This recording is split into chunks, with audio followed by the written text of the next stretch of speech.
नमस्कार, मैं सुदेशना और आप देख रहे हैं एमसीएन हिंदी न्यूज। आइए एक नजर डालते हैं आज के मुख्य समाचारों पर। शहर में बार बार बिजली आपूर्ति विखंडित, विद्यार्थियों की ऑनलाइन शिक्षा परीक्षा में बाधाएं। वंचित बहुजन आघाड़ी ने किया महावितरण कार्यालय के सामने विरोध प्रदर्शन। अब समाचार विस्तार से। मिनटों की बारिश होते ही घंटों लाइट जाती है, जिससे शहर समेत देगलू नाका परिसर के लोग त्रस्त हुए हैं। ऐसा आरोप लगाते हुए गुरुवार 15 जुलाई को वंचित बहुजन आघाड़ी ने महावितरण कार्यालय के समक्ष आंदोलन किया। बार बार लाइट जाने से विद्यार्थियों की ऑनलाइन शिक्षा परीक्षा में आ रही दिक्कतों को महावितरण को ही जिम्मेदार ठहराया गया है। पिछले कई वर्षों से शहर के देगलू नाका परिसर में रोजाना घंटों बिजली की आपूर्ति विखंडित हो जाती है, जिससे परिसर की जनता त्रस्त हुई है। मिनटों की बारिश होते ही घंटों लाइट जाने की समस्या रोजाना हो रही है, जिसके लिए महावितरण जिम्मेदार है, ऐसा आरोप लगाते हुए गुरुवार 15 जुलाई को वंचित बहुजन आघाड़ी ने नया मोंडा परिसर के महावितरण कार्यालय पहुंचकर आंदोलन किया। देगलू नाका परिसर में रोज मजदूरी एवं गरीब लोगों की संख्या अधिक है।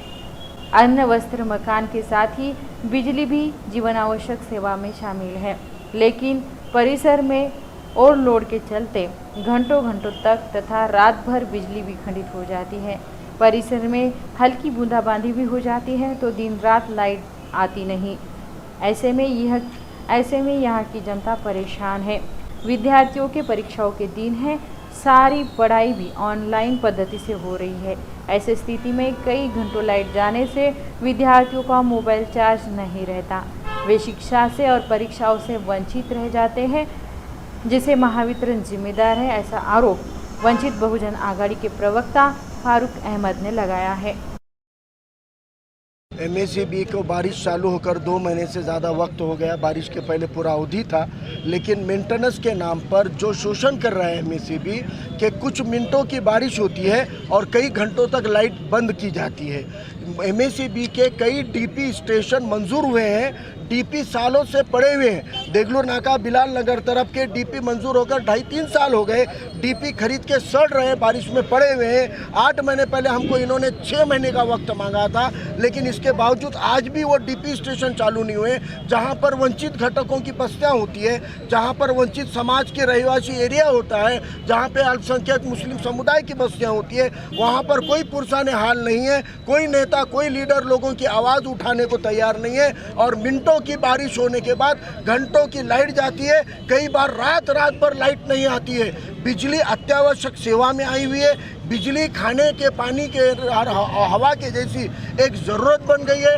लोगों की स्टडी ऑनलाइन हो रही है, और अगर बिजली ही नहीं है तो उनके मोबाइल और उनके लैपटॉप चार्ज कैसा होंगे, स्टडी कैसा होगी। आज स्टडी और स्कूल भी मोबाइल पे चल रही है, ये भी बिजली पर निर्भर हो चुकी है। लेकिन इसके बावजूद ना तो अधिकारियों के कानों पे जू रेंगती है। ये अधिकारी इतने भ्रष्ट हैं, मंत्रियों के साथ डायरेक्ट लेन देन होने से अब इनके ऊपर किसी मंत्री, पालक मंत्री का भी वचक नहीं रहा, और ये पालक मंत्री के कहने में नहीं रहे। इनको किसी जिला अधिकारी का डर नहीं है, तो एक दूसरे का डर और कोई नैतिकता इनमें नहीं रही। इसलिए एमएससीबी के अधिकारियों की इतनी गेंडे की चमड़ी किसी और विभाग की शायद ही होगी, इनके ऊपर कोई फर्क नहीं पड़ता है। और इनके खिलाफ अगर बात भी करेंगे तो 353 का कानून दाखिल करके अंदर डालने की धमकियां एमएससीबी के अधिकारी देते हैं। इसलिए लोगों का रोष है, लोगों में गुस्सा है, और वो नांदेड़ के लोगों का गुस्सा एक प्रतिनिधिक स्वरूप से वंचित बहुजन आघाड़ी के जिला और महानगर की तरफ से आज हमने सांकेतिक दिया है। लेकिन आने वाले दिनों में मेंटेनेंस के नाम पे शोषण,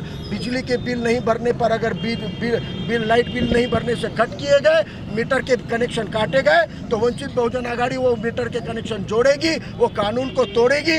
आवाम के हक के लिए हम रास्ते पे उतरेंगे। और अगर एमएससीबी ने वक्त पे ये सारी सुधारणाएं नहीं की तो बड़ा घेराव करके, बड़ा मोर्चा निकालकर एमएससीबी ऑफिस का घेराव भी करेंगे, और जरूरत पड़ी तो इनके गेट के ऊपर ताला भी ठोक। आज वंचित बहुजन आघाडीच्या वतीने महावितरण कार्यालयासमोर अण्णाभाऊ साठे येथे 1 दिवसाचे धरणे आंदोलन करून जे मेंटेनन्सच्या नावाखाली दलित, मुस्लिम, वंचित घटकाच्या एरियाची एमएससीबी ऑफिस ही लाईट खंडित करत आहे। जरासा पाऊस पडला तर लाईट एक 4-4, 5-5 तास जात आहे। आणि त्यांना विचारलं तर मेंटेनन्सचं काम चालू आहे. हे का पावसाच्या आधी का झोपलं होतं का MSB प्रशासन? हा जाब विचारण्यासाठी आज धरणे आंदोलन करून वंचित बहुजन आघाडीच्या वतीने निषेध करण्यात येत आहे.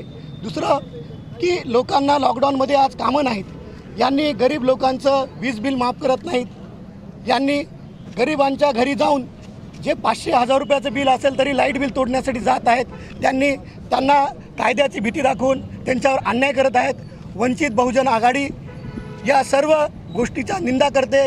या जिल्ह्याचे जिल्हाधिकारी, या पालकमंत्री, या MSCBचे अधिकारी यांच्यावर, या खालच्या त्यांच्या कर्मचाऱ्यावर MSCBचा कोणाचाच कंट्रोल नाही आहे. आणि त्यांनी जे आज खंडित वीज वारंवार होत आहे त्यासाठी MSCB प्रशासन जबाबदार आहे. आणि असंच जर वीज खंडित वारंवार होत गेला तर वंचित बहुजन आघाडी याच्यानंतरची लढाई ही रस्त्यावर सर्व जनतेला घेऊन करेल.